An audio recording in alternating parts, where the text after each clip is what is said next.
Welcome to the podcast, HASSDISCUSSES. I'm the host, Michael Haspin. We got Hannah Dallas here. What's up? What's up? So, what Good 40? to be here. Yeah, thanks for coming. And Yeah. talk about that 40s music you're jamming to recently. Oh man, should I pull up the playlist? I got like a 16-hour playlist Yeah, go into it. of really Al Boli and the orchestra. I mean, they go tough. I mean, who else? I love a little Billy Eckstein. Of course, he's like 40s, 50s. Um, Dion and the Belmonts, Ricky Nelson, the shoot, Tommy Dorsey. Oh man, we got to get into Tommy Dorsey. I mean, yeah, I'll All never about. smile again. Tommy Dorsey and Frank Yeah, Sinatra. it sounds like That's a Lil Peep song. I'll never smile again. yeah, I mean Marilyn Monroe, Diamonds Are a Girl's Best Friend is like probably my go-to song. Don't give me the aux at a party because I'm gonna put on Al Yeah, Boli in the orchestra, you'll and you'll nobody's you'll gonna want get to listen. everyone to cry, or they'll just get mad because like they don't. Yeah, like I have like certain playlists where like I don't want to put on like let me pull like if I have a playlist that has the Smiths on it, I'm not showing that to my people unless it's like someone that I know already like likes them. He vibes with it. Yeah, you got to be careful because you can get clear out a room real quick. Yeah, for parties or hanging out with people, I have to go with Young Lean. That's always good. Not sad Young Lean. Lil Baby, I don't care. Like Yeah, Lil Baby's hella mainstream, but he's fucking. It's cool. I fuck with it. you're gonna Pop. hate me for this, but I like Da Baby better than Lil Baby. I think both are kind of like all right, but I like Lil Baby more because she's more struggling. He sounds like he's struggling. I've noticed that's like more men like Lil Baby over Da Baby. And I Why? like to have this conversation because like the two babies that came out at the same time, Do you the know Mr. baby. Kitty? Completely Mm, off topic. He's a synthwave emo synthwave artist, and he's pretty. You never heard of him? no. If you like the After Hours album by The Weeknd, Is that the one with Party in the After Party? that's the new one. That sounds like his like 2012 shit, if that makes sense. So it's a new album Oh that yeah. sounds like House of Balloons, but it's new. You know what? I'm honestly not the biggest. Oh, sorry, that's my water spilled. I'm honestly not the biggest weekend fan. Yeah, It's just not my vibe. I listen to mad female rap. I listen to like Megan the Stallion, Doja Cat. I love I Tia love Cook. Doja Cat. She did a song with Lil Wayne that was really good. She's insane. She's like gorgeous and she knows how to spit. She's good. And she just talks her shit. I love how bougie she is, but she's also hilarious. Because Yeah. I don't know, she's funny. You can't Did you tell see her her like and Did you see her and Jack Harlow on Instagram Live? It was like I didn't see that. they were like flirting with each other, and like I don't really like care about like people flirting that much, but every now and then there's like moments where I see each other like there's like hella like ASAP like Rocky and Rihanna. There's hella like dynamics that I like love seeing. Like, what's your favorite celebrity relationship dynamic that you observe? Oh man. My favorite, it was and probably will always be Paris Hilton and Nicole Richie. I don't know there. That's like before your time. I've I mean, heard Paris Hilton. you were born when they had a show. I mean, I was like pretty young too, but I remember The Simple Life. I think it came out 2004. It like spearheaded so many reality shows of our time. It was basically because Paris Hilton, she was like just known for being rich. She was just an heiress. And so she kind of like spinned that around and got even more famous by agreeing to have her and her best friend, who were known in Hollywood and LA for just like getting trashed, going out to clubs every night, spending thousands of dollars on rodeo every day. And they agreed to go for a reality show, like move to a farm town in the middle of America, live with a family, and like work normal jobs. And So they have a is it hilarious like a like little reality? So it's a reality show about them like getting out there and like going in the they're real. like people think that we're not able to go and work, like we're going to prove everyone wrong. Like that was like the vibe of the I show, and think it's just comedy. I mean, you can watch it on YouTube. Of course, I have all four seasons on DVD. But it's hilarious. That's got to be one of my favorites. Another one, hands down, James Franco and Seth Rogen. I mean, yeah, yeah. those two are my idols. Yeah. Or I don't know, you ever seen Broad City? Bronze City now. It's Abby Jacobson and Alana Glazer. Those two as well, geniuses. So it's like a show. It's kind of like, I consider it to be like the female workaholics. It's also on Comedy Central. These two like girls in their 20s, they're based in New York, and just kind of shows them like struggling in their jobs but partying, having a good time, and they're stoners. It's really good show. I want to get into the Gilmore Girls too. I saw my mom watching that, and I was like, fuck it, like, because me and my friend were talking, because me and my friend, a majority of our conversations are about like rap music or like heavily intense gangster movies, and then me and my friend are kind of like agreeing. We were like, isn't it good to just go, watch something like Napoleon Dynamite with just normal people? I know, without having to analyze things and like have a whole, like every scene is like a play by play, like what did I miss, what did you miss. I feel like as a television and film, like with the mindset I have based around that, people probably that are not like people that don't care about all that shit are really annoyed watching movies with me, because they're like, shut up. Yeah, like one time I'll be watching, and I've been trying to do this more. It's like one day I'll watch like Uncut Gems, and then like some like anxiety filled movie, and then one day I'll watch like an episode of Kim's Convenience, which is a banger TV show. You know that show? Yeah, I've seen that show. That show's good.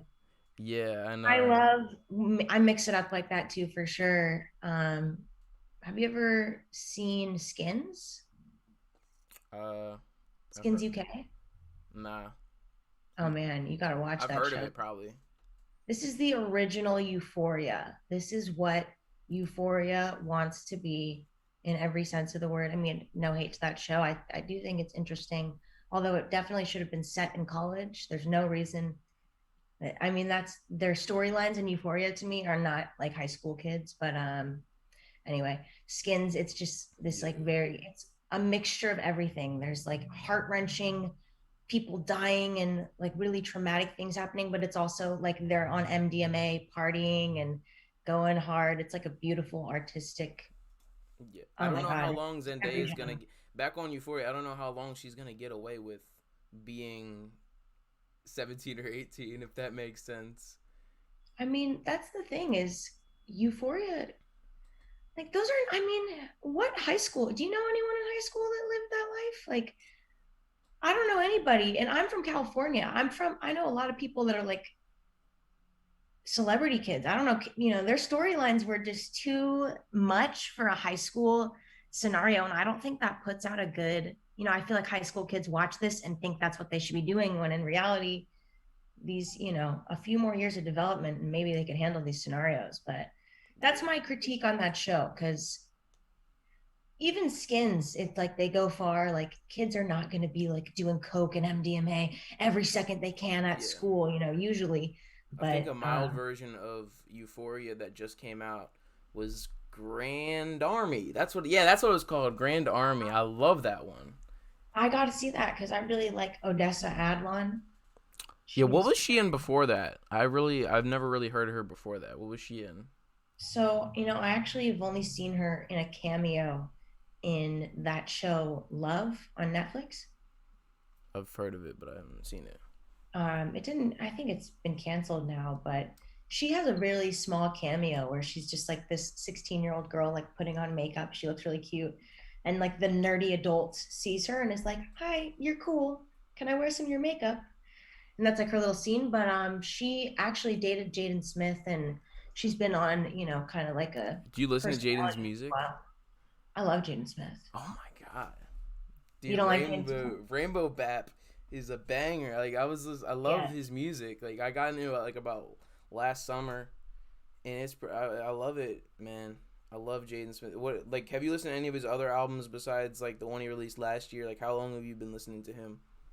I feel like since he released, his verse on Never Say Never with Justin Bieber, I've been a fan. You remember that when he was like in The Karate Kid and he rapped on Never Say Never? Oh. With Justin Bieber? I'm clueless to him because like I saw him as like mainstream like pop. I didn't like care about him, and then I kind of got into him later. Karate Kid with Jaden Smith, that movie's good. Karate Kid, oh, I love Karate Kid, but I'm saying I never heard the song. Like I didn't at the time. I was like I hated a lot of like That's fair. that type of music. You know what I'm I mean, it saying? is the song at the end. I think it's at the end of the credits in that film because Yeah. Jaden is rapping on it. But yeah, I mean, those kids are really talented, and um, I love both of them. I saw the Sire concert at Coachella too. Bought a sweatshirt because Yeah, you went to how many times have you gone to Coachella? Because that's like Firefly for you. Because like in Delaware we have Firefly. That's like the closest big thing. I'm not going because like $300. Nah, I'm good. I don't. I would never pay like more than $50 to go to a show. More than $100 to go to a show. Let me correct myself. I'm not that broke. But no, I mean, you know what, Coachella's for a lot of people. I've gone 3 times, and the first time I went, I was like 14, and I think, yeah, we were like hella young. I don't know why we even went, but I just think those festivals are a little too big for me. I'm like a low key person.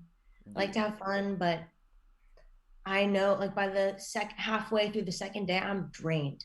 I'm like done. And I don't even do, people do hard drugs at those festivals. I'm not someone who goes there and does drugs. I'll smoke a little weed, have a drink, but I'm not going to be on Molly. I don't do that kind of stuff. So yeah, I think for people that have that kind of drug like experience with it, they have a crazy good time, but I don't do that. So I like it, but I'm definitely not trying to go again. I'd rather go to like a small festival or just a concert, you know? yeah. Going to, like I've gone to like a small local musical show, and like I go there and I'll be like, yo, let's do a vlog interview out back, and like there's like only probably like 40 to 50 people. Like those are my type of shows and stuff like that. But shit, what was Same. I gonna ask about?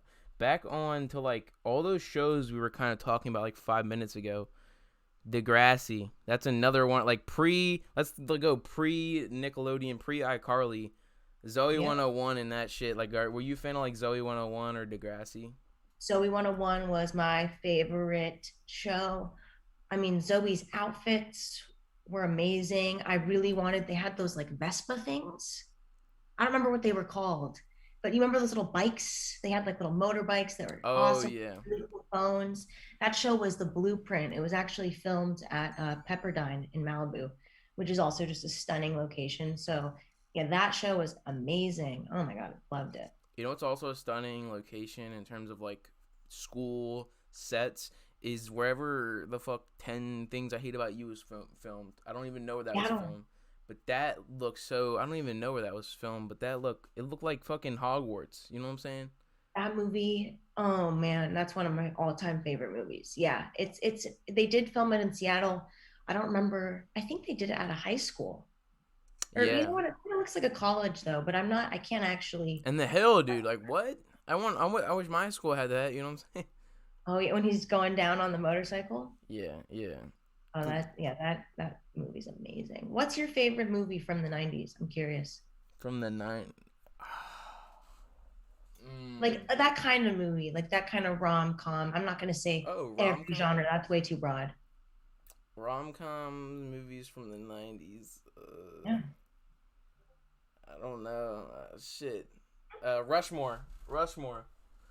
Rushmore for, oh, The you know what? I remember you told me you've been a fan of that for a while. Yeah, that's yeah, Rushmore cuz like the whole teacher student dynamic, that's just weird as fuck. I like how weird it is. It's almost like Napoleon Dynamite. Like the quirky energy that the Napoleon Dynamite has already has been going on in a lot of Wes Anderson movies, if you get what I mean.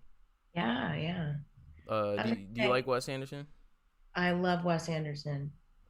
I mean, yeah, I love movies that are a spectacle. When I watch a movie, I want to see a scene layout with color and like he always creates a spectacle. It's always just as interesting to look at as it is to like, what the story is. And there's a lot of movies that they just fail to add that kind of artistic element that he nails every time. And like the everything looks like a storybook almost. Not storybook, but a Yeah. children's book. You get what I mean? Like a Illustration. yeah, sure, yeah, Mhm. yeah. And didn't you like say that your professor was obsessed with Bottle Rocket or some shit? You Bottle told me. Rocket.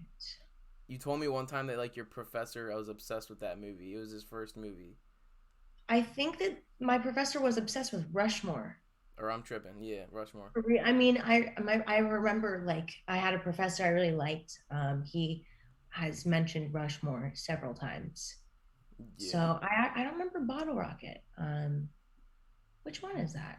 It's it's like Owen Wilson and his brothers. They're all like going in like Texas trying to like become like robbers and stuff to impress like James Caan, who's like a crime lord in Texas, and it's all like in a road trip fashion where like they're like it's a weirdly structured movie. It's like his earlier his first in it the movie though doesn't really look like a Wes Anderson movie, if that makes sense. Like he didn't nail down his style, but it's pretty good.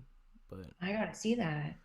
Yeah, um, of course. I mean, it's the first movie, so you gotta what give was the man. Sofia Coppola's first movie? That was it the Virgin Suicides or She actually made a short film.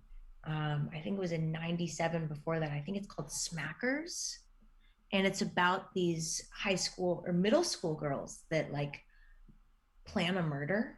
Um, and that's really cool. But yeah, Virgin Suicides was her first film. And I gotta say, that's the best adaptation I've ever seen in my life. I read the book as well. She just the I don't know. I've never seen anything what the author has. If the author has spoken about the film, but I think the author would be proud because she nailed that. I have a fact about that movie that I may or may not you may or may not know, but Drake's lead producer 40 was an actor in the Virgin Suicides. Did you know that? His name's Noah Shabib. Which character did he play? I'll figure it out in a second, but Noah Shabib, he did like all of Drake's like main signature shit, like Marvin's Room, like Headlines, like That's crazy. Fancy, like he's his lead engineer, One Dance, and like maybe even Hotline Bling. I may be bullshitting right now. Well, you want to know? I bet you he was affiliated with Coppola because she's done a lot of music videos. Yeah. Like what She's, type of music? What music videos did you know, Phoenix. You ever heard of the band Phoenix? no. They've done that. They had an album called Wolfgang Amadeus Phoenix, and they have a song called Listomania that's really popular. There's a couple other ones that I'm sure you've just heard in movies or like even in shops, stores, because they're really mainstream songs. A couple of them, but she's actually, I think they're married. She's married to the lead singer, and they've been together for a while. So she Yeah. has produced some of or I've directed. directed like 2 music videos like myself, Oh, and they're really? yeah for like friends and stuff. But they're it's really fun. Like the best thing you could do though when you do it, like I don't if anybody listening does that type of shit or is a musician, because like I know a lot of musicians watch my stuff, is just Yeah. keep that shit rolling, man. Keep it rolling, because you don't want to miss out on something good, and find different locations. Like I don't know, but would you want to share where you went to school or like what you like majored in there? Sure, yeah. I just graduated from San Diego State. I'm not going to shout out that school because I honestly don't like that school, but I'm going to shout out myself for getting the diploma. I majored in television and film critical studies. I was actually considering for a while, and I'm still partially considering being a film and or maybe more so on the television end historian because I'm so interested in. There's just so many little like facets of the culture that I think people don't know about, but would be really interested to know. And there's certain standout figures, especially a lot of women, that I don't think are accounted for in any of the mainstream lists.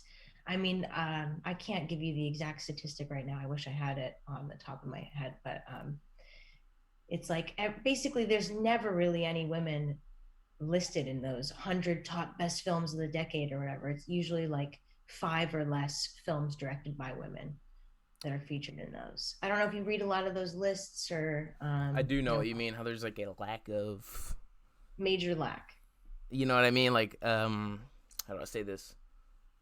Lens like spotlight more so And yeah, I totally get what you mean, because every fucking top 10 list or of movies and like film directors, it's like, okay, Tarantino, Scorsese, and Wes Yeah. Anderson and Stanley Kubrick was a masterpiece because he used symmetry.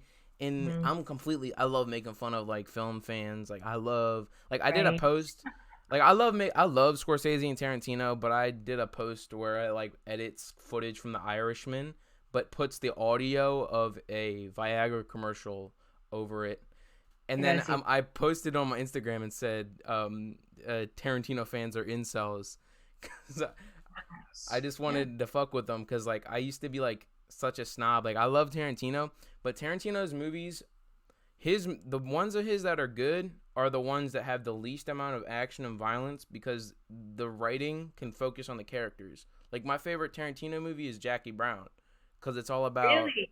yeah, because like she is like, it's a really good romance That's that story. movie. You seen that one? Yeah. It's a good romance. It's like just a romance between 40-year-olds. Like fuck yeah, that's what I want to watch. I don't want to. I don't want to hear. I don't want to watch about like Django and Inglorious Bastards. Like it's fun, but like it's like I'm watching Kingsman, if that makes sense. Yeah. No, I get that vibe. I mean, I think all, I don't know. I like Tarantino. I'm never going to be the person who claims him as one of my favorite directors because Yeah, I like his movies. I don't, there's not something about his auteurism that makes me, that I'm obsessed with. I just think, every once in a while, let's watch this. Fuck it. That's kind of my sense with him. I'm not crazy on him. I once again, I really care more for a spectacle. I like the artistic features. I do think there are times when he really nails it, but like you said, it's just really layered through so much violence and blood and gore that it loses my yeah. interest. Like there's Yeah. barely any violence in like Jackie Brown and Reservoir Dogs. Like why the reason Reservoir Dogs is good is because it's a robbery movie where you don't see the robbery. That's facts. Like Yeah. What are your thoughts on, speaking of robbery movies? I wanted to ask you this earlier, but have you ever seen A Dog Day Afternoon? I just watched it a couple months ago with my homie, and Yeah. holy shit, I loved it. It was almost like it gave me a Sydney real Lemon. it gave me like a Breakfast Club feel, and I know it came up before Breakfast Club, but you get what I mean, where they're all like Totally. trapped in one location, getting to know each other, and they're never gonna see each other again. And he definitely gives the bad boy in Breakfast Club vibes in Yeah, that movie. That is so. I don't know. I saw that. Or it's Sidney Lumet. That's his name, not Sidney I Lemon. want to That's watch my. Serpico, or I might have seen, I forget, but I want to watch that now. Like I gotta get into that, but What are your thoughts on Catherine Bigelow? she Hurt did, Locker? yeah, Zero Dark 30 in Her Locker. I think I've only seen Zero Dark 30, and it was when I was like 7. You got to see Point Break with Oh, Keanu I've Reeves. seen Point Break. Yeah, okay, she's Point great then. Break. Fuck yeah, Yeah. yeah. That And movie's good. my homie Chris Von Hoffman, who I think he did like a movie. He's done a couple movies, and I interviewed him, and he did a really good top 10 female directors list that like opened my fucking eye. Oh, I'd love to hear this list. Yeah, you want to hear it? Let's Yeah, go. read the list. Uh, he's got a Medium website thing that I'm like looking for. It's like a little Yeah. art. I'm gonna grab Yeah, my bong real quick. yeah. Rip one on camera. Poor favor. I am going to rip one. Let's hear this list. Besides Catherine Bigelow, which is the first one on the list, Classic. Classic. And a good one. Karen Kusama, Oh yeah. Girl fight. The Invitation, which I think I might have seen. You gotta see Girl Fight. I'll get it. That sounds exciting. Yeah, that movie's good. You'd like it. Andrea Arnold. Yeah, I've heard of her. Who did Andrea Arnold? What is she? American Honey. Oh wow, yeah. And Nicole Holof Nicole Holofcener. That's I Oh fucking yeah. butchered that. Oh my god. You did butcher that. But you know what? I don't think I could. I don't think I can pronounce it either. So, whatever. Yeah, yeah, yeah. Mary Herron, hell yeah, fuck yeah, she's great. Oh yeah. What do you call that? Daphne, right? That's the funniest shit I've ever like heard you. I didn't hear you say it. I watched you say it. She's kind of like Scooby Doo Daphne because she has a green tint, but she's purple. Yeah. That's why I named her that. But I actually wrote a whole paper. I did like a dissertation type thing on Mary Herron. That's She's dope. amazing. Yeah, I could talk about her for a while. You ever seen I Shop Andy Warhol? I like heavily read up on her Wikipedia and like what I love about I haven't seen that, but what I love is that American Psycho is like Oh, you would have not believe. You know, it's hard to believe that was written by a woman and directed yeah, by a you know woman. what I mean? Like that's why I love like it made me like appreciate it a bit more cuz like it it gives further evidence that the whole movie and story is a critique. Yep. Mm-hmm. You know what I mean? So what's And I Shot Andy Warhol about? Is I assume it's about. Well, could you explain what you yeah. like about that movie? I've never seen it. So something that I noticed that is like a part of her auteurism, I think for the most part, she likes to focus on tragic female characters in pop culture history, like Valerie Solanas. I mean, tragic characters in the sense that their stories have oftentimes been led, like their narratives have been led by the bad parts of their lives. So Valerie Solanas was a feminist, very intense feminist who she shot Andy Warhol, and she shot him because she, she said actually, oh, he has too much control over my life. That's why I shot him. She like walked into the police station and admitted it because I don't know. So basically, she wrote a manifesto called the Scum Manifesto, and it's just you should read it. It's kind of, I don't really think I'm that intense of a feminist with her, but I do think, you know, it's like an interesting perspective, and I think it's really interesting to learn about. But she, yeah, she wrote the Scum Manifesto, and she created a play, and she somehow like had access to someone who was in Andy Warhol's crowd, who at the time was like up and coming in New York. He had a studio, people knew who he was. He was kind of becoming a household name. So she got affiliated with his friend group. She was like one of them, she hung out with his squad. And I guess he, the movie just kind of explains like how she falls out with the group and how he kind of just uses her, and she's like, you know what, I'm done with men using me, and she shot him. But basically everybody sees her as this villain, and in reality, she had a really hard life, and they show the other side of her. So the movie isn't focused, Yeah. they so that's, I don't know, that movie is really cool. And another one she did, The Notorious Betty Page, is about the pinup star Betty Page, and she's like this legend because nobody, she was like the first person who was famous for BDSM photos and all that. So then she shows her life story, and then she also did the Anna Nicole Smith biopic on I think it was Lifetime. Oh man, I know a lot about her. I'm gonna have to go into that. Oh man, that's the first next. I love her. Yeah. Oh my god, that's like she's one of my favorite Playboy models. Like Hell yeah.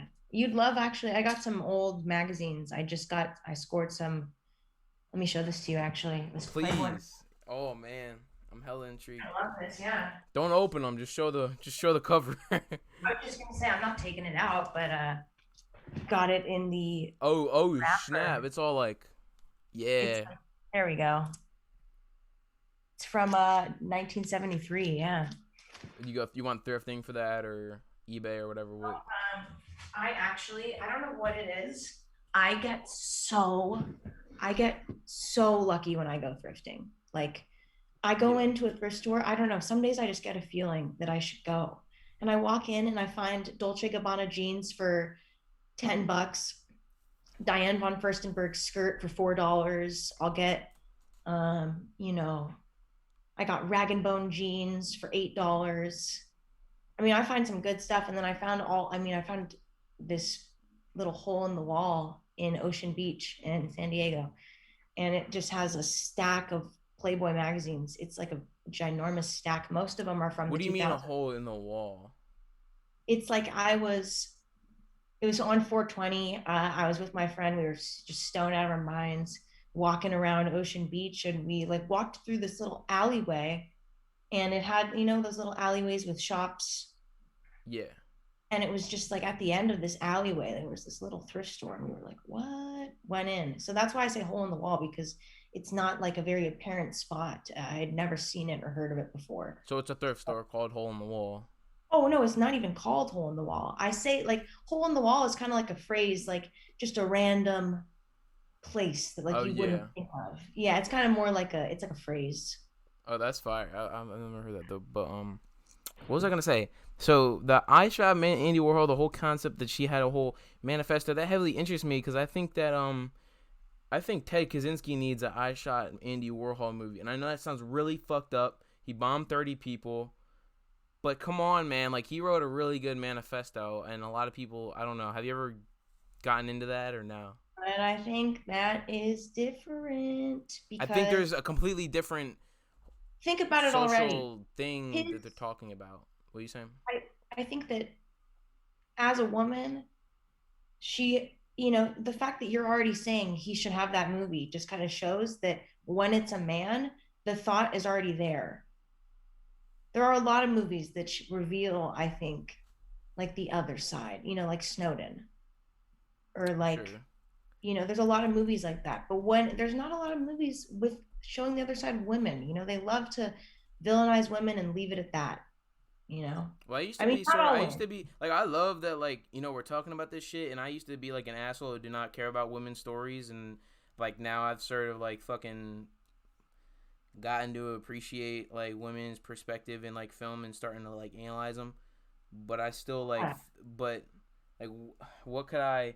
I think Ted Kaczynski is like more grand than a man's perspective on society. I think he was on a whole different level, and I think it's more so what he's coming at is like the government in the 60s in his manifesto, because he was like a part of the MK Ultra program, and he was like his Yeah. professors abused him and shit, so he was like bred to hate authority, if that makes sense, and that's why he did what he did, because he was like fucking abused by all his professors, and they like fed him psychedelics as a part of like a testing program, and then that's what made him, I don't know.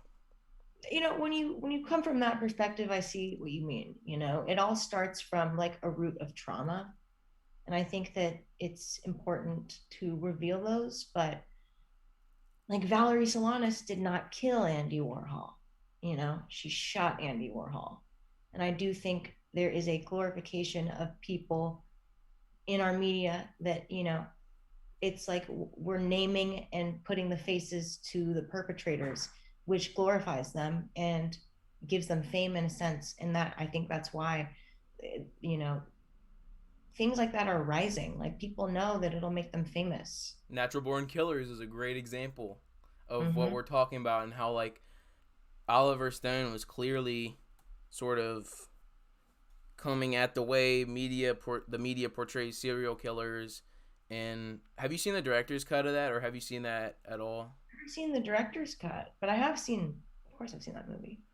Where Yeah, can you watch the director's cut? I have it on DVD somewhere, probably in my car, because I was like selling shit at a flea market, and I was gonna sell that because like I need some, but what? Need some dough. Yeah, never a wrong time to get your paper right is my favorite Soul's A lyric. Anyway, There you go. anyways, but what'd you think of that one? Did Natural Born Killers? I mean, I think that's a great movie, but films that stand out to me are like, I don't care about a movie about a whole bunch of men. That sounds Yeah, bad. I But know, like, I know, I know, I know. like I've only seen it once, My you aunt know. said a similar thing where I was like showing her the trailer for Uncut Gems, and she was like, "It's just another movie about guys in New York But arguing about money." the thing that's cool about that movie, at the very beginning, so the girl who plays his girlfriend, Yeah, she's really good friends. My cousin who passed away, her name was Shade. Um, she's really good friends with this model. Her name's Paloma Elsesser. Before she passed away, of course, they were good friends. And Paloma is actually in Uncut Gems. She's the other friend in the bed at the very beginning of the movie. Yo, that's And dope. so right when I saw, that's like the one of within the first 5-10 minutes of that movie. So yeah, when I saw that, I was like, yes, Paloma, because I love to see, I've always thought she was really cool. She's a plus size model. She's gorgeous. And since my cousin is friends with her, I've always known who she was. So I loved that part of it. And I do think that movie, I love the girlfriend. I love her craziness. And I do think it's not all about him. Like the movie ends with her. She gets all the money, man. Like I like to think that I like to think it's a similar scenario to it's. I have the same optimism at when I look at Steve Buscemi from Reservoir Dogs. I hope he gets away. I hope she gets away. You know what I mean? Have you ever seen The Sopranos? Oh my god, everybody's been trying to put me on. No, I have not. I mean, Mikey, come on, you would love this show. First Yeah. of all, the soundtrack, incredible. I mean, it's a lot of like old music and opera, but there's a lot of like classic rock in there too. I don't know. That show is amazing. That's the one time I think that show is my exception for violence, because it's a very constantly violent and graphic show. But the family values, the women in that show, I love it. So good. It's like a classic. It really is a family show at the end of the day. Yeah, and every time someone talks to me about it, like I always hear about how like good that was for television and making television more cinematic and shit like that. So that makes me want to appreciate it. But I want to talk about Lost in Translation back on Coppola. So my homie, who's like kind of like me and just watches a lot of like hardcore gangster shit, he was like trying to get me to watch this, and I was like, all right. And I loved it. Like, what's your opinion on Lost in Translation? So, I know, the spectacle, that movie, Tokyo is a perfect setting for her kind of, someone like Sofia Coppola, because it's just such a beautiful city. And I think that movie's awesome. I think what's so cool is the amount of silence in that movie, but you're still so entranced in the story. The silence. That's something that a lot of people don't like about Coppola's movies, is that there's a lot of silence, and there's a lot of shots that look. People say her films are glorified music videos because of that aspect with music. But she always has incredible soundtracks, just like in that film too. When they're at the karaoke club, and I love that scene. I don't know. Yeah, There's and things where people will say, "Oh, she goes on too long with those scenes. She needs to cut those scenes." But it's like, why? It tells part of the story. It helps. And the best way I describe that movie is it's a movie about the girl that you saw at the mall that you wish you said hi to but never said hi to. It's that that feeling. is genius. Yeah. I think that's a great description. It is. That's how the Or movie feels. guy, you know what I'm saying? For you know what I mean? If I were if I were describing it to a girl or whatever the fuck, you know what I mean? But yeah, I love that, man. And Bill Murray, I love his dramatic. That's why I love Rushmore so much. Is because he kind of has the weird, quirky energy to him, but he also like it's a slightly serious movie, and he's really sad in Rushmore. Bill Murray. You know, this is a little bit random, but I met him. Oh, well, yeah. Tell me about that. I When I was a kid, he was at the pool that I go swimming at, and I was just in the lobby, like there's nobody in there, and he just walked in, and I was like, Bill Murray? And he was like, "Yep, that's me, kid." He was like 6'5". Or maybe because I was so short, he looked even taller. But I know was he's that really at tall. like the Carmel pool or whatever the country. Yeah, Yeah, I know your mom loves that place. she fucking. Oh my god, and I did too. It was so cool. Like the fucking the It is. the what do they call it? The locker room was like the size of a small house. Oh yeah, I mean the saunas and all that in there. I love that place. Shout out the beach club, man. That place is awesome. Yeah, and You I ever just seen figured out that what you say. Oh no, wait, what were you gonna say? I was saying What are you? I just figured out that Clint Eastwood used to be the mayor or some shit. Yeah, he was our neighbor too. Oh, for real?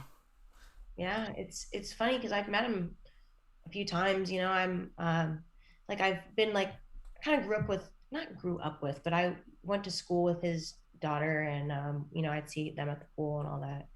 And so it's funny because I've been in so many film classes. I think he's brought up every class they brought him up. So it's always weird just because I've met him, and it was like he's such a we get their Christmas cards. Like it's like a For you real? know yeah. So it's That's like, I mean, cool. I don't know if we still get them, but we used to get them. We used to our family used to send Christmas cards and all that.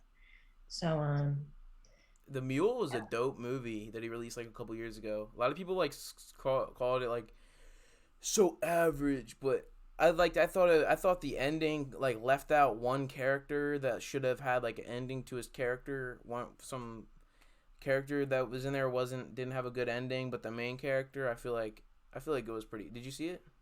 Yeah, I love that movie. Yeah. He killed that.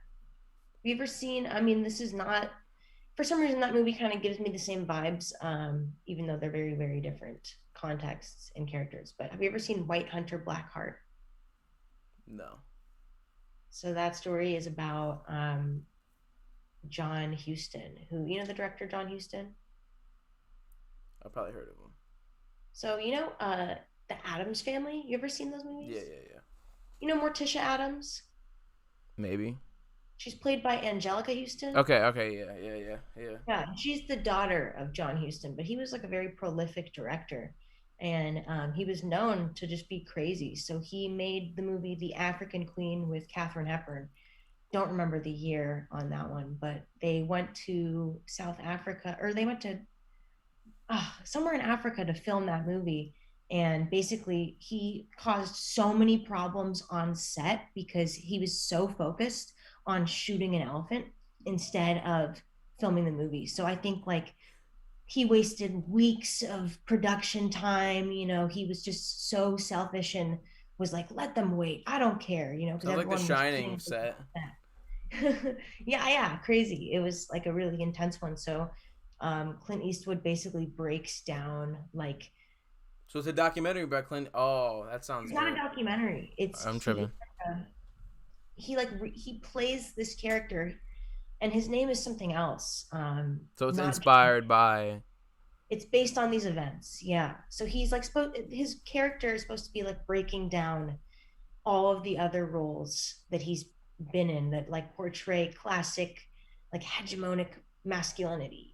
Clint Eastwood is known for silence, like a man of few words, but he can, always be the strongest, most victorious man in the room. And he uses this character, and he said it like he uses it to break down that image, because he thinks it's like a form of hegemonic masculinity that is not real.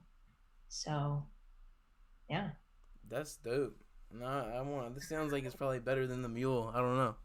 No, I mean, here's my thing. I like The Mule better. That movie, just Clint being so old makes that movie even more iconic. You're like, damn, this guy. The fact that it happened in real life, it thinks like, man, if I was at the taco stand or wherever he was eating out, and I saw some old guy chowing down on a burrito, he could have a barrel, some coke in his trunk, and it's like you never know who's a Right? criminal. You know what I'm saying? And that's why I love like mysterious energy about like shit in real life, like where you like always like asking people like I love like I at work right now. I love asking like random motherfuckers I work with like about themselves and shit. And like Yeah. I don't know. I love hearing about shit, but work's fun for me. I just like smoke pot and watch movies and cook food. I like my work. That's awesome. Yeah. I work at a dispensary, so basically For real? a lot of weed too. Yeah, it's awesome. That's Shout the out Golden State Greens, Point Loma. Yeah. I've been working there for like a couple months. I just wanted, to have, I was like, what am I going to do with my little extra time? So I got a job, and it's been awesome. I'm smoking some fireweed. I've been smoking some fire weed. Where did your well, I feel like we should now bring up your, we talk a lot of great topics, but we should also bring up your YouTube channel. Tell us about that channel that you got going on. Up and coming, you know. I just I've been smoking weed since I was like 15. I remember when I used to, you know, buy weed off a dealer, and you don't even know what you're smoking, what it is. Like everything used to get you high, me high whenever.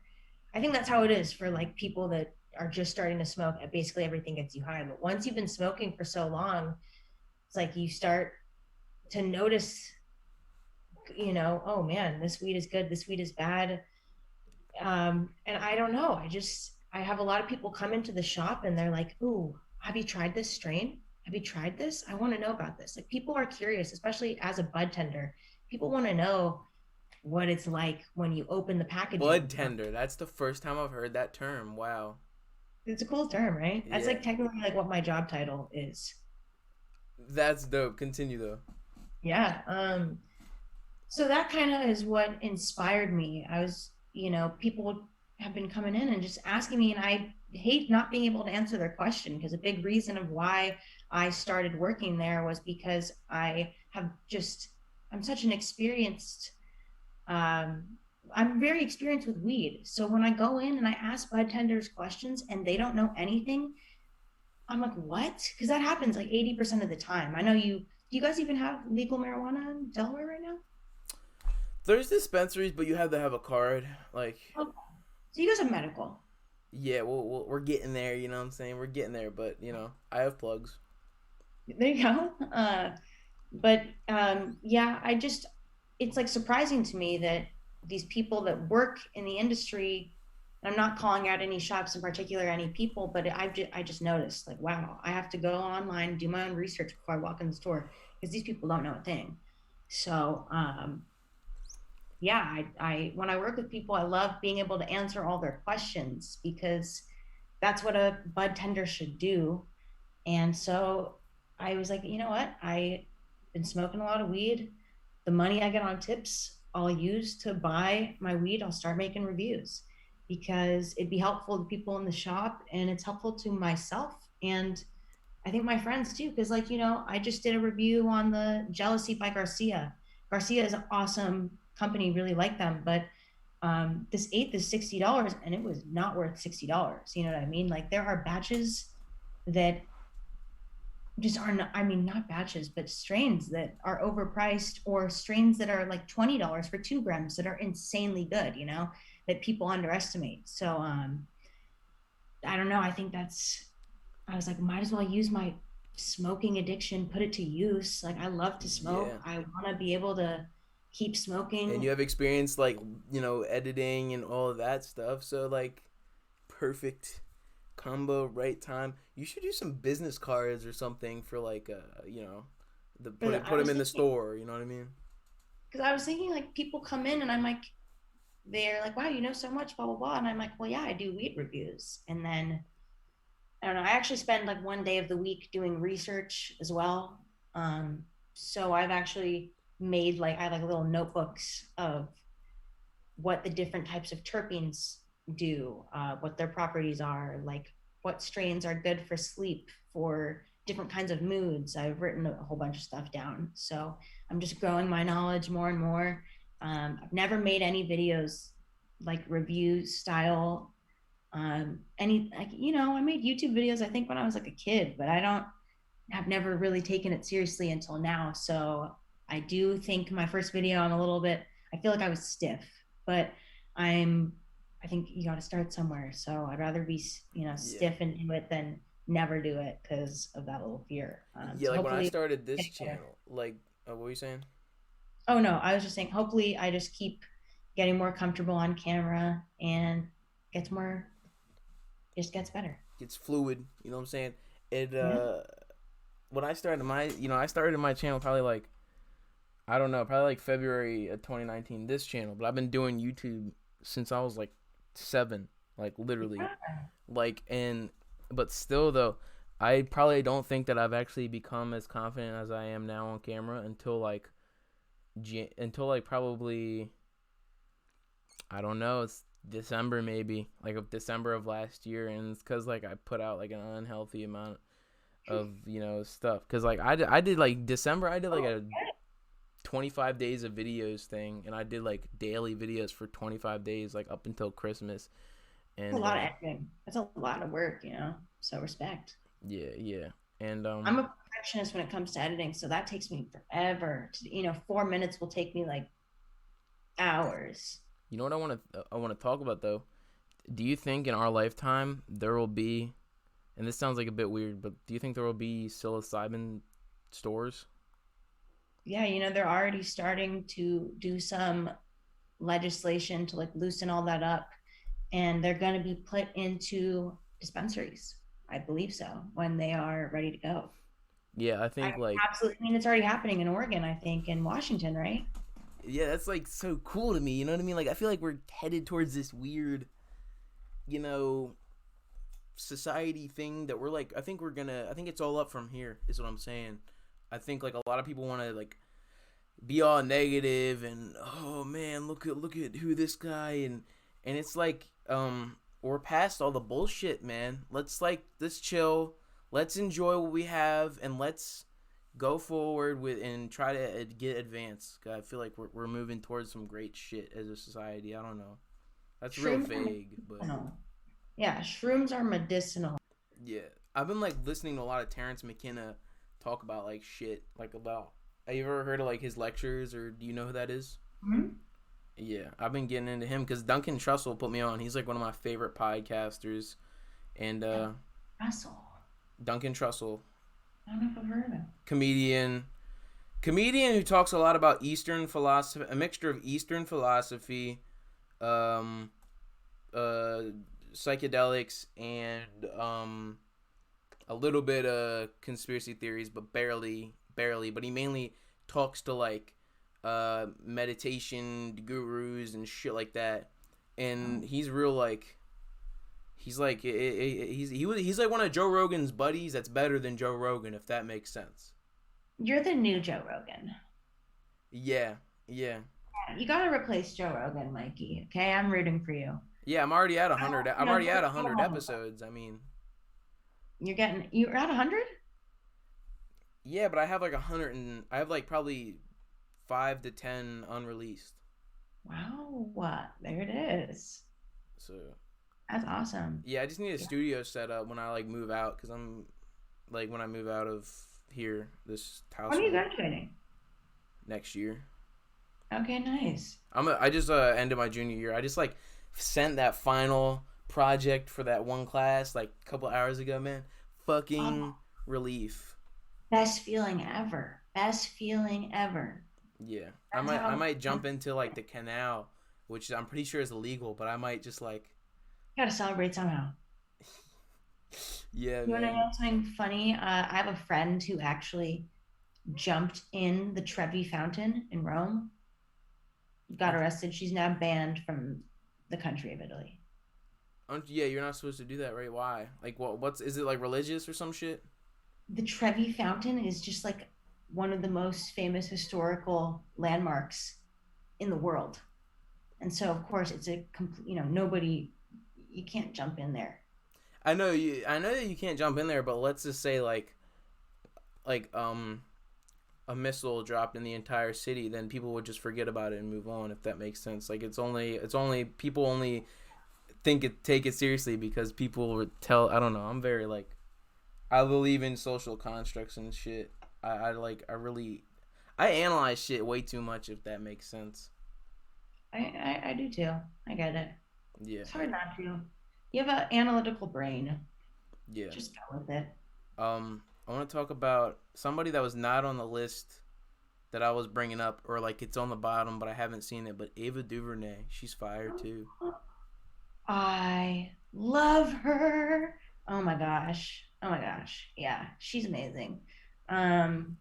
She's a spearheader for women in television right now too, and women in film. What's that joint? When They See Us.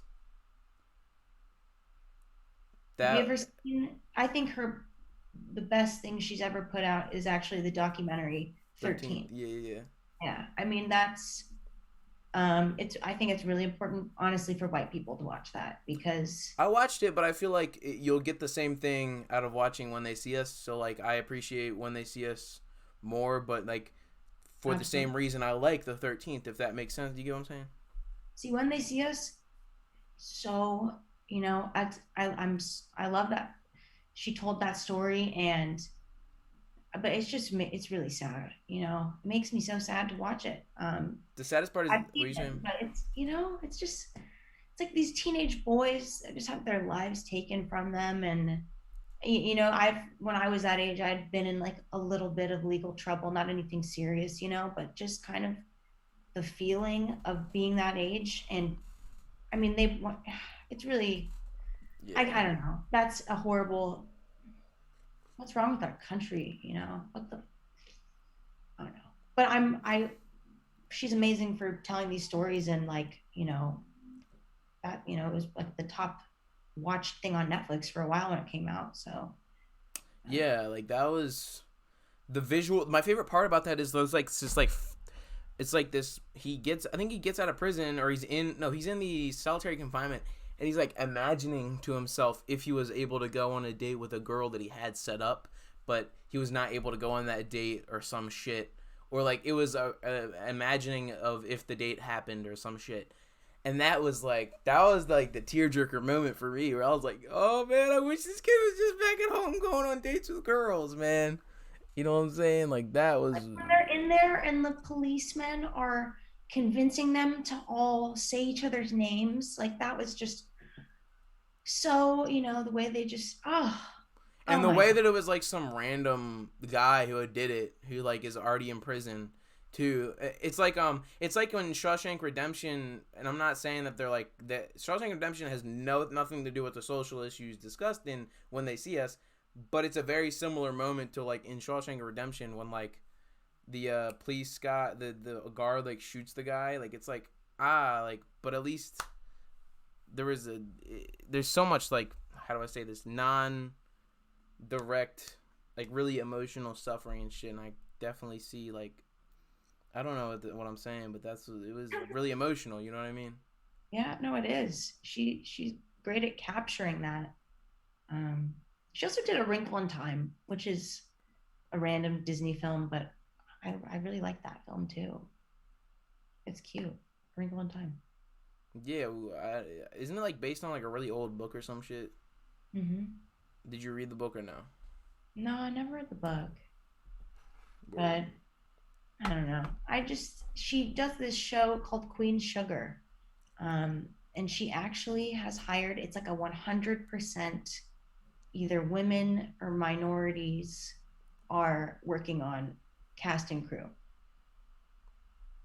That show is like, I think it's the only show that can say that it's 100% diverse in that sense, like on television right now.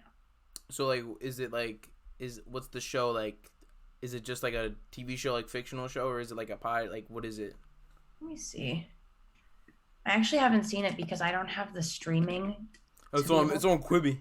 I It's don't on know. Quibi. No, I'm making fun of Quibi right now. Oh, yeah. Yeah. Let me find this. I honestly might have to subscribe to Paramount because of the iCarly reboot, or I'm gonna pirate it somehow. Oh my God, I know. Yeah, dude. They released like a little Q&A type shit on YouTube for like the thing, and I'm have you gotten into how like Jeanette McCurdy like hates being an actress and stuff like that? Have you like looked? No. Yeah, she's like not in the reboot, and she like hates being an actress. She like only acted to support her mom, but when her mom died, she quit acting and quit Sam and Cat, and she runs her own podcast where she like has friends on to like discuss like certain issues and shit that she struggled through, and like she's like on her podcast, Jeanette McCurdy, talking about like how she was like had an eating disorder and how like she really hated her mom and shit like that, and how her mom and her family was like really coercing her into being an actor, and she really did not like her acting career. Everybody on iCarly is like respecting her and like, yeah, you're good, you don't have to be on the show. And they didn't recast her, they just like put another friend in there, if that makes sense, in the new Yeah, version. I saw that she, now that you say that, I saw she wasn't in the trailer. Um, that's pretty wild. Yep. This is random, another person I met, Miranda Cosgrove, first celebrity I ever met. How was And that that? was exciting. I was like 7 or 8. iCarly had just come out, and I was walking around at Century City in LA with my cousins. And we used to go to LA and we would spend every day like looking for celebrities. Like I don't know why. We wanted to see celebrities. That's funny. But we would be like, "Mom, you're walking too slow." Like we'd just be looking. I remember a long day of searching for celebrities and finding none. And then my mom was like, "There's the girl from Drake and Josh." And she was in a store. And we were like, "Oh my freaking God." And I was wearing this ugly ass hat that has surprisingly come back in style. The train conductor hat. I'm sure you're familiar with it. Yeah. But this train conductor hat was magenta with yellow checker print. It's hideous. Basically, I remember just walking by like the store windows, just kind of walking and like looking in and like trying to be casual. And then at some point she was like laughing and she like waved us in. We went in, took a photo with her, and then she was like, "Your hat is awesome." And I did not take off that hat for the rest of the year. Oh my god, that's fucking hilarious. Oh man. And you met Katy Perry too. Met Katy Perry, and you know what? I was just telling someone this the other day. I don't know why, but I'll like always love her because she told me I was pretty during the most awkward phase of my life. I was a very unattractive 13-year-old girl, and I remember she just told me I was pretty, and I was like, "Katy Perry thinks I'm pretty," and I was very awkward. So I gotta love that woman. But that was a really fun show. We actually got to go on stage. Um, she has a, I don't think they're friends anymore. I believe they had a falling out, but she had a best friend named Marcus Molinari, and he was a family friend. So he brought us like mid concert. We were like watching the show. He came up and was like, "You two are coming with me," to my friend and I. And he brought us down and he's like, "All right, you guys are going to go on stage right now." And so we got to go on stage and dance with her. There was other people that were brought up, but it was really fun. That was the Yeah. first concert I ever went to. She dated Katy Perry. She dated Russell Brand. They were And married. they or were married. Okay. Um, but that's like that create like Russell Brand. He's got a really good thing going on. Like he has his own podcast, and I'm a big fan of like his independently produced content. I love his movies and all, but have you ever like listened to his podcast at all, or like looked at his YouTube stuff that he puts out? I haven't, but I should because I am like really interested in learning how to do his accent. He has a Why, you got a really, part or something? no, no, I just love British accents. I love to be, I mean, there's a few dialects, I think, not a few, maybe like two that I'm good at. So he has a really difficult accent, in my opinion, to mimic Yeah. um, properly. Like people can mimic it and do a bad job, but like to actually mimic him and get it right is a skill. And I would love, yeah, I should really look into it Yeah, he because has like a YouTube channel where like half of it is clips from his podcast that like he doesn't put up the full version because he has some like subscription shit. Like he got a deal with some company, but then he has the other thing where he just puts like 10-minute videos about him ranting and rambling about how he got sober or some shit like that, or like how he used to like be addicted to heroin and it's like crazy. I love when like celebrities like are real open about like struggles and shit. Like that's I fucking love that because like it shows that they're as fucked up as we are. That's why I love Pete Davidson, honestly. Did you ever Yeah, see the he Charlemagne interview with what'd you Pete say? Davidson? Did you ever see the Charlemagne and Pete Davidson one on one? Not the one on one, but I did see one on when he was on the Breakfast Club, and he was like, "If I never listened to Kid Cudi, I would have killed myself." You got to see his one on one with Charlemagne. It's probably the most like intense and honest celebrity interview I've ever watched. What's And it's he like go into? everything. I mean, way more than he really gets into his depression. He gets into self harm. He gets into drug use. I mean, he always gets into drug use, but like I think he gets a little bit more in depth on psychedelics, and uh, I really like it. The thing I love about Pete is that he's just so himself, but I am sick of this. I think that he's kind of rewritten the same film a couple times, the same general idea, and I think a lot of his stuff, I mean, I understand, his comedy is rooted in his trauma of like losing his father, I think a lot of it. But he can tell some new stories. I'm not trying to hate on him because I freaking love him, but I was a little disappointed with the new movie that he came out with, just because it's basically everything he's done separately put into a filmic adaptation. Like his stand-up routines, or yeah, like his stand-up, just things he's yeah. mentioned in interviews. In a sense, it's similar to the last movie he put out, which was the Big Time Adolescence. Oh, okay, yeah. And the kind of like lost mid 20-year-olds. New York, Staten, whatever. Which is it's interesting. It's interesting, but like you should not do two in a row of those. Like you gotta. I don't think he should have done two in a row. That's me personally. I'm sure he's working on something even better as we speak. I hope he is. But I've been following him since like pre Ariana, pre like when like his stand up shit on YouTube only had like a couple 100,000, like only like a couple, probably like 20. I'd say like probably his stand up probably had like 50K, but like he's like one of my favorite comedians. I also do like Tim Dillon's a good stand up comedian I really like, because he's like, what stand up comedians do you like? Do you watch a lot of that stuff or no? Mm-hmm.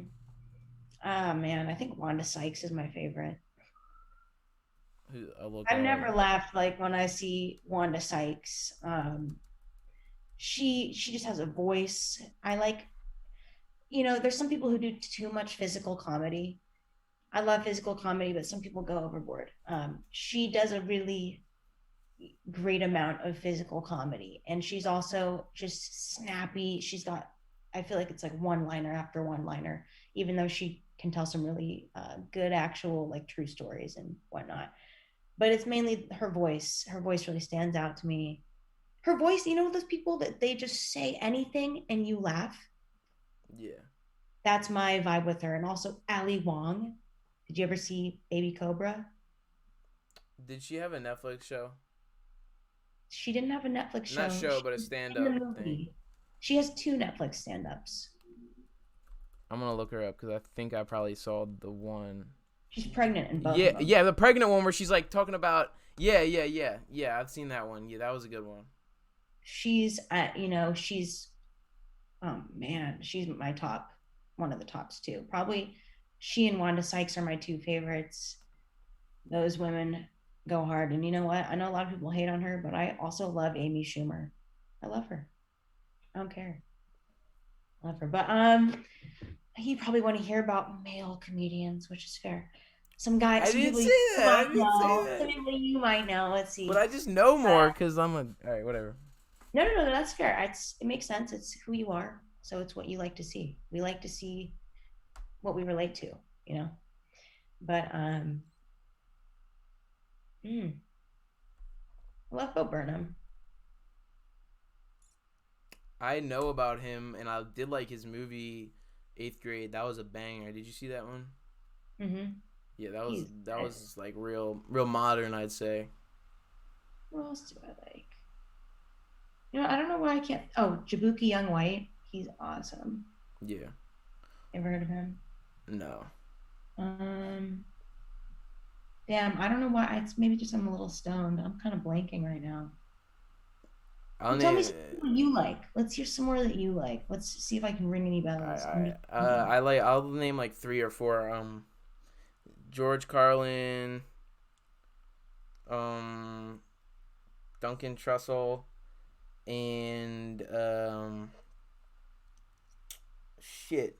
What is that motherfucker's name? Dave Chappelle. Why did I forget about Dave Chappelle? Fuck. No, I'm taking out Dave Chappelle and putting in Chris Rock. Yeah. I mean, then you can leave them both. Just leave them both. Tim Dillon and Andrew Schultz. Yeah, I've heard of Andrew Schultz. I mean, I don't know why I'm still. We'll come back to this from my perspective on this, but I I think I've not been watching as much because I'm kind of actually focused on writing some of my own stand-ups right now. Oh, you're gonna go down that. That's oh man, that's I'm I want to see that. You gotta post that on your channel if you like go. sorry about that. I don't know who's calling me. We're just gonna decline them. But yeah, I've wanted to do that for a long time. You know, I went to England, right? Yeah, yeah, you were like really hyping that up. Like how was Oh that? oh my God, time of my life. I love it there. I think that country also loves me because I do well in England. You know what I'm saying? Would I you do ever move well. there like permanently or? See, I'm moving back there for sure. I don't know when. I don't know. I honestly don't have a time frame, but I know I'm gonna move back there because I am not finished with that country yet. I love it there. You're not It's an finished. awesome time. I just feel like England is so weird. It's very specific. You know, you have to be a kind of specific vibe of person, I think, to live there because not everyone wants to go to their year abroad and go to, you know, most people don't choose England. They choose like Spain or France or Italy. So, Yeah. you know, but I love it there. I love But like I took a shows stand-up about his. comedy course. What you say? I took a stand-up comedy course, and that was really, it was such a bummer because it was like a week before the performance. Of course, COVID shut everything down. Um, but so I never got to do that performance. And I know that there's something hanging there for me. I just want to talk about like Pink and how I'm better than men, except for you, of course, and Dalton. I don't know. I like to talk shit about men. I think it gets a rise out of people. It makes people laugh.